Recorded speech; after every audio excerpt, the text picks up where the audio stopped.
Hey guys, good morning. Jeff Wiggum. Hey, zoom my camera in. There should be some better way to do this than push the button on top. Uh, Sort of a daily chat ish kind of thing. That's pretty zoomed in. Maybe that's too, I don't know. Oh well. All right. It's Christmas Eve. So we're going to talk about Christmas stuff. No, not in this one. We are going to talk about the reality of the kingdom.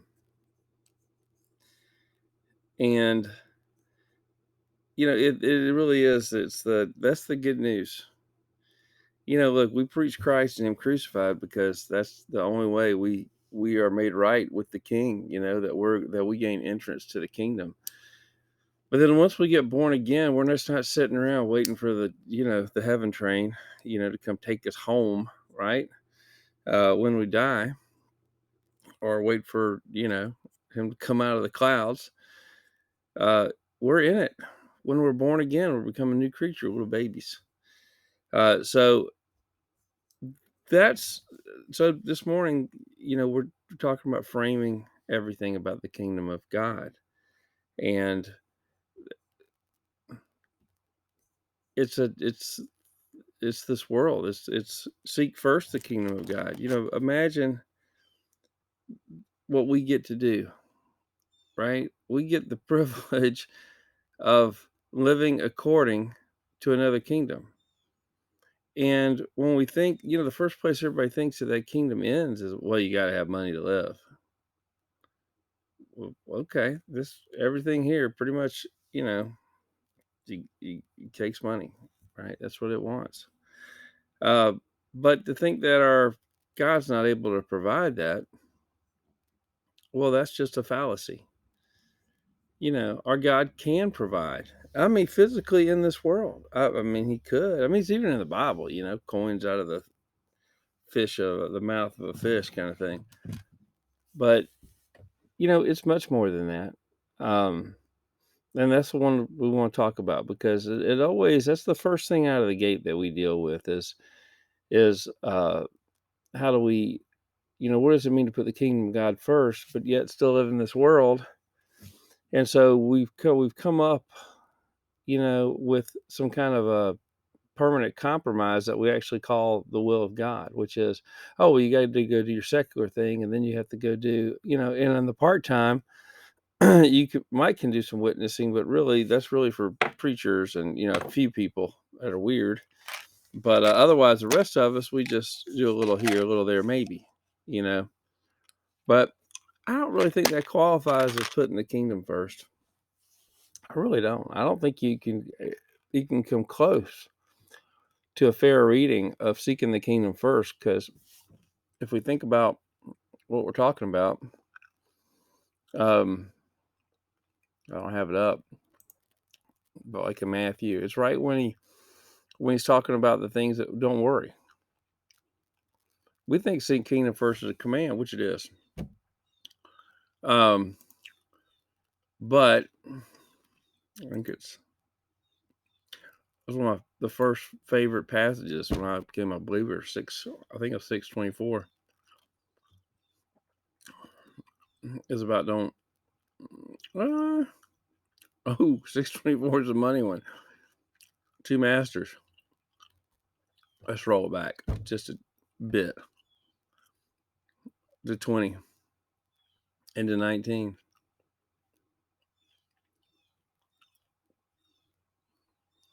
Lay not up for yourselves treasures on earth, where moth and rust doth corrupt, or where thieves break through and steal. So, so when we read that, we're like, oh, well, that's practical. You're right, because nothing here is permanent. You can't take it to heaven with us. Okay, that's true. But we can take 19 and we can start with the first part. It's a direct Jesus, period. It says, lay not up for yourselves treasure upon earth. There's no way you can get around, no way we can get around looking at as a 401k or at money we hold up, right? That we think is our money that's going to provide for us in retirement or other stuff. I'm not saying what you can do, whether you can do that or not do that. I'm just saying you can't like act like that's not a consideration. And the question's got to be: is do you want to be right with God, or do you want to be right with the world? Who's the master in this situation? Are you looking out there? Well, I'm going to have need, and God says, that being a good Christian is providing for my family, being a good Christian. And here's what I call provision. We're not talking about basic. We're talking about, well, we spend so much, our house payment's this, our automobile expense is this, our insurance expense is this. Let me go ahead and lay up for myself because that money's going to provide for me. This isn't offensive. Even just to mention this to someone, to say, just to think about it and talk about it, will offend people. This is a dial turner. And that's why it's such a big deal. It's such a big deal. But there's of the people who try to teach this, that most don't teach this. But if they ever take a shot at it, they're going to creep up on it, right? To try to not chase you off, right? You're like you're like a duck on a pond, and the hunter's just creeping in, or you're a quail and that bird dog ease it up so you don't take off, right? Um, and so, screw that, how much time do you have? Is that really the people you're going to trust to hear from the Lord? People who are pansies? Unwilling to just verse 19, lay not up for yourselves treasure on earth. There's all kinds of problems. Well, let's just keep reading verse 19. Where moth and rust doth corrupt, and where thieves break through and steal. Okay, well, yeah, moth and rust are well, guess what? A moth is not gonna eat your digital dollar, right? Sitting in some make-believe account, right? Moth's not gonna eat that. Guess what? It's not even gold back. So you know what? It's not even not rust, not even oxidation, or your silver's not going to tarnish because you ain't got no silver. Maybe you got a little bit, but what's it saying? He's saying, he's saying what he's saying, but don't store it up for yourself here. This earth is perishing, and it is. The earth will be here. The kingdom's coming here, but it's going to be, it's going to be renewed, purged, if you will, by fire. This is not your home. Where your home is the kingdom of God. When you got born again, you switch citizens. There's no dual citizenship.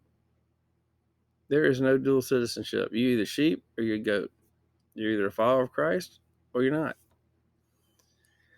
So this moth and rust, well, that is talking about not only is this world perishing, right?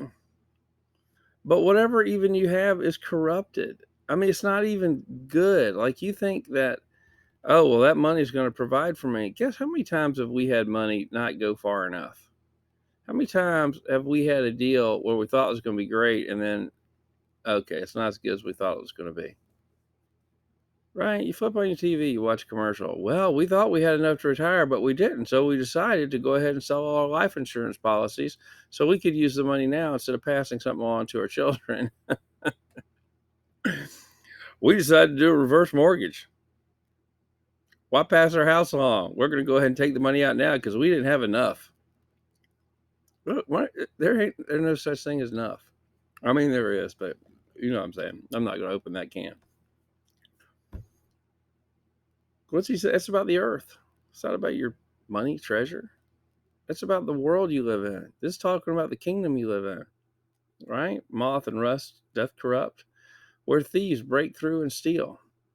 You think he's just talking about a bank robber taking your money, or a burglar coming in and cracking your home safe, which, most people I know don't have a lot of money sitting around the house. He might steal your car out of the street. I don't know. But what thief are we really talking about? Thief's the devil. Right, and he does steal, and he kills and destroys, the same thief. So when you store up self treasures here on earth, you got lots of problems. You're in a corrupted world that's going to be destroyed. And you know what? The stuff is moth. It's eaten up and rusted before you can even. You think you got something that's going to serve you, but it's not. You got to cast your hopes. We got to cast our hope on the Lord, because He's got more than enough. More than enough. And if in your mind, if you've even somebody's listened this far, if your mind says, "Man, I got to quit my job," then well, I'm not really saying that, but that should be a first consideration. When Jesus called his disciples, guess what? They laid down their nets and followed him. Absolutely, you should think about quitting your job and being a preacher. Of course, because you were of this world, you're no longer of this world. You didn't have God to provide you before, even though he's a provider of everyone. Well, you weren't his children. You're a stranger and an enemy to him. If you're born again, well, now you're in his family. You're his child. You think he's going to let you starve? No, he's not. Oh, yes, he will. No, he's not. No, he will not. He's the best provider you can imagine. If you don't think God has enough to provide for you, well, then you don't, I'm questioning who you think God is. And if you're saying you think he's got plenty, but you don't think he'll provide for you, well, you need to, what kind of father do you think you have? That father must suck. Probably the same father that doesn't answer prayers or doesn't care if you spend time with him or he never talks to you. You've never heard his voice. Yeah, that father would suck. Fortunately, that's not my father. That's not the Almighty, the Father in heaven. So this is a strong, I mean, we got devil in there. We got stupidity because look, it's not going to work out as well as you think. He's storing up treasure for stuff here. And it's actually he's given a straight up commandment. Don't do it. Instead, he goes, lay up for yourselves treasures in heaven. Well, that's just figurative. No, what? What? If it was figurative, I guess Jesus could have figuratively died on the cross. No, it's literal, brother. Well, it's not a physical place. What are treasures? Have you read Revelation? Read it. A lot of the books that'll describe what it looks like. Man, there's gold and every precious stone, and man, there's all kinds of amazing, eh, precious. Everything we think is precious is the what the streets are made of, the building blocks up there, the foundations of the temple, blah blah blah. Or his throne room and throne at least. Treasure heaven is a treasure trove, right? This is a shadow. This is a dark shadow of that wonderful thing. Uh, you know what? But up there, you're not gonna lose because of moth. You had a beautiful garment you're trying to save, but a moth ate it up and ruined it. No, no, no. Whatever you save up there, you're gonna get the full benefit of, and even more. Matter of fact, what he tells us when we store treasure up there, we're getting 100 times what we're storing up. This isn't no matching fund 401k, right? This isn't no tax deferred annuity. You put stuff up there, and what does he call it? Gold refined by fire. We live off it now. He says we're receiving our reward now in this life too. Well, guess what happened? If you're laying up self treasures in here, you're not laying them up there. You cannot do both. I don't believe. I mean, maybe some pittance. Maybe. I don't know. Because what does he tell us about? He's going to tell us, and so I'm going to keep reading. So, whether neither moth nor rust doth corrupt, this is lay up for yourselves treasure in heaven, where neither moth nor rust doth corrupt, and where thieves do not break through nor steal. You're not going to lose that reward. You're going to have that, and it's not going to rust. It's not going to be eaten up. It's the good stuff in the good place. Well, I gotta live here. Well, I mean, what? You gotta live here another 10, 20, 40, 60 years? Well, you don't live there without end. I'm thinking that's the place you're going to want to store up. And there's no reason to think that we're going to earn treasure in heaven. This is the place. It tells us we only have a little while to work, right? We only have a little while because there's no work done when you hit the grave. This is our opportunity in this world right now. And so you should be trading everything you got for that kingdom that's going to last. Well, I can't because I got kids. Well, you might want to cut back on the Christmas gifts for the kids this year, right? You might want to cut back hard on what you think is what of anything you can, so that you can actually store up from something good. right? That you can get the favor of the Lord, right? That God will bless you because He does. If you think He doesn't bless you for doing good deeds, you're wrong in this life. His favor, He favors on people whose heart's after Him. That's right. So let's hear this. 21. For where your treasure is, there will your heart be also. Okay, and that's where I'm wrapping up this morning. That's the truth. If you're going out and working 8 hours or 10 hours or whatever it is for your job, and you're not working that same 8 or 10 hours for Jesus and for the kingdom of God, then you got to ask yourself, where's your treasure? Where's your treasure? Man, well, I can't talk about Jesus on the job, or I got work to do. What I do is important, or you know what, my good name is a part of my witness. Well, I don't think you get treasure for having a good name. I think you do good things and you happen to end up with a good name too. Sure, lots of treasure. For where your treasure is, there will your heart be also. But as far as your good name and your reputation and your kids being proud of you and all that kind of stuff, um, that you need to read the Beatitudes. Last couple will tell you that's not the way Jesus saw it. That may be the way you've heard it preached, but that's not the way Jesus teaches it. He says, "Blessed are they who are despised," etc. So you can't. I mean, if you tell yourself you're storing up treasure in heaven by just being a Christian, trying to be a good person, you're really. I mean, you're probably deceiving yourself, but most likely you've been deceived and are being deceived by someone else. Seek ye first the kingdom of heaven is a command, and it's something to do that doesn't just happen just because you know said the prayer in the club, identify as a Christian, and you're going to need that treasure when you get there. But I'm going to tell you, you're going to need that treasure now. You're going to need the favor of God. You're going to need the treasure now. You're going to need the reward now, because those dollars ain't gonna do some things that we need, like saving the people that we love, like protecting us from all kinds of things, like maybe a little of God's favor, moving us out of the way of something bad that could happen. All the things that God protects and loves us, Him doing something for your children, right? Like I hope yeah. That's how I love my kids enough that's what I want. I need God to look after them. I need God to bring them into the kingdom. I need God to make them godly men, right? I want them to be rich in the kingdom, right? Doctor, lawyer, probably not. I want to be rich in the kingdom. So that's my K1 daily chat.